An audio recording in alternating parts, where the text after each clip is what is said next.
Okay, so when we last left off with Total Divas, John Cena dropped a bombshell to Nikki Bella that she has to sign some paperwork that's legal in nature so he doesn't get effectively screwed in case things go south.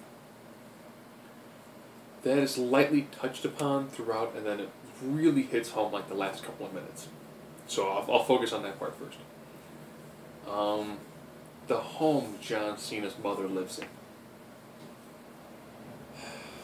John's brother, who currently lives with his mother, as well as all his other brothers who has medical problems.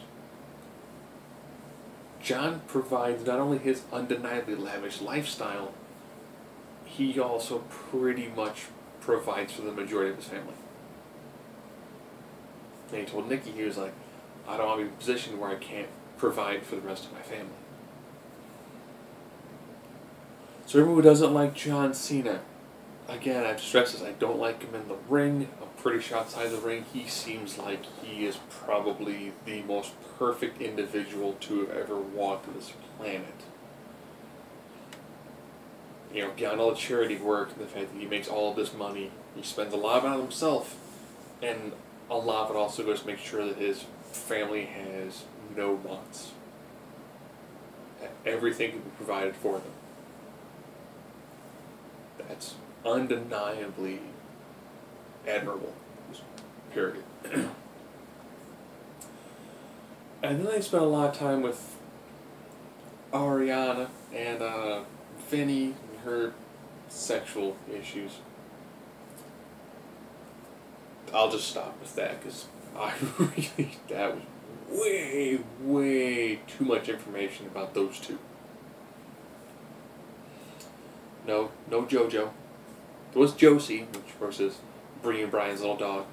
Cute dog.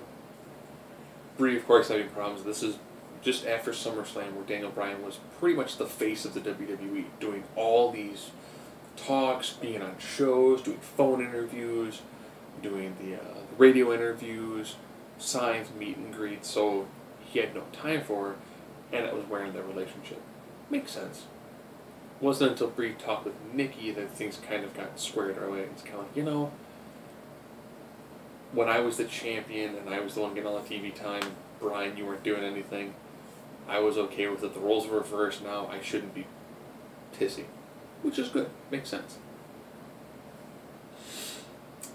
And then the rest of it was pretty much Ava Marie was being trained by TJ. Made Natalie kind of jealous.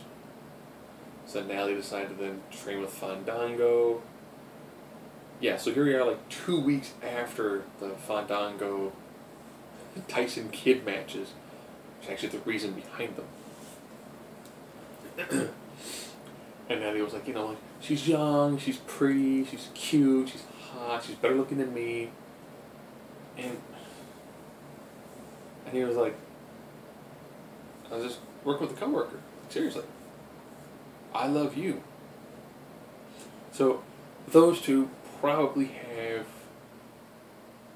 a ridiculously adorable relationship. And then they end with, she's like, why don't you lock up with me? You don't know how to lock up. So they go for a lockup, and she gets him in a headlock, and he was like, alright. It's like, yeah, they're pretty adorable. And it was pretty much this week's Total Divas.